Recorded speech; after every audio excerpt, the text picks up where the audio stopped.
John, can you tell us a little bit about the 50th anniversary here at Universal Studios and the new Tram tour? Yeah, this summer we're celebrating our 50th anniversary of the theme park, and of course that means the 50th anniversary of the studio tour, because that's how Universal Studios Hollywood started.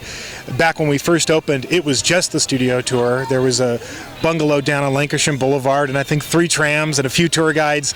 And over the years, the park grew and expanded until it became a full-fledged theme park. But still to this day, just like in the beginning, the heart and soul of Universal Studios Hollywood is the ability for guests to get a behind-the-scenes look at how movies are made on this 100-year-old backlot, where, you know, the whole motion picture experience started all the way back to the silent film days. So this summer we're opening a brand new attraction called Fast and the Furious Supercharged. Of course, Fast and the Furious is all the rage. It's the biggest movie out right now. It's a beloved franchise, and that's going to make you feel like you're living a movie.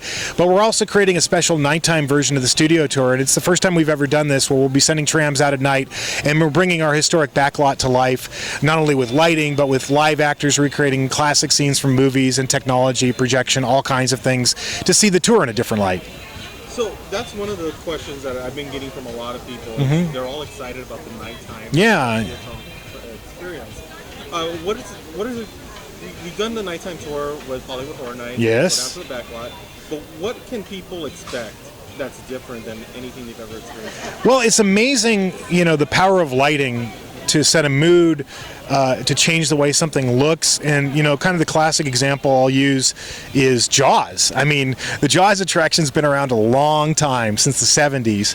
And, sometimes we look at it, and we talk about this on the tour, you know, the shark in Jaws, you know, while it's 1970s technology, that thing is far more reliable than the one in the movie was, because if you know anything about Jaws, Spielberg had a heck of a time with his mechanical shark.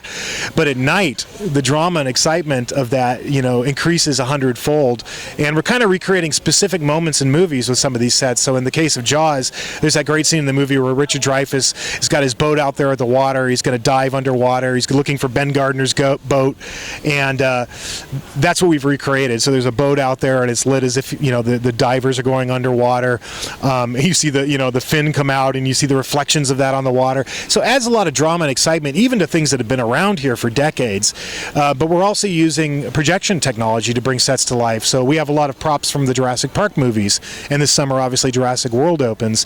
And we have this prop called the Mobile Lab Unit that was used in the second Jurassic Park movie. And we just finished a massive film shoot with this, with actors, Jurassic Park technicians inside that Mobile Lab Unit getting attacked by raptors and spitters, and you're going to drive right by that and be able to look into that set. So it's about bringing these sets to life in an entirely different way and seeing it in an entirely different light.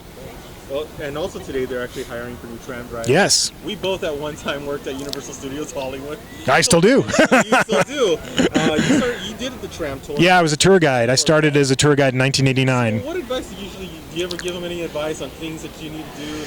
Yeah, I mean, it's a lot harder than it looks. It's probably the best advice I can give. I mean, I was a theater major. I was trained to be an actor. I don't have stage fright. I can get up in front of people, no problem. But when I had to become a tour guide, it was probably one of the hardest things I ever had to do, and that's because the tour is not a script, you know, and I've worked on it for years. We don't hand the tour guides a script that I write and say this. It's because the tour is constantly evolving and changing, and from day to day. One day you might be heading out on the tour and there's filming in this location, so you can't get in there, and an hour later you can. So the amount of material we give our tour guides is the size of a phone book, and they not only have to know that inside and out, they have to know everything about movies, the history of Hollywood. Pretty much we treat them like the ambassadors of Hollywood. Anybody that asks a question, they need to know the answer for. So the tests that you're given when you're training to be a tour guide are really hard. So don't take it for granted. It's not as easy as it looks. Well, thank you very much, John. We look forward to seeing you when they open up the new tour, the new tram tour, and Fast and Furious Supercharged. My pleasure. See you soon.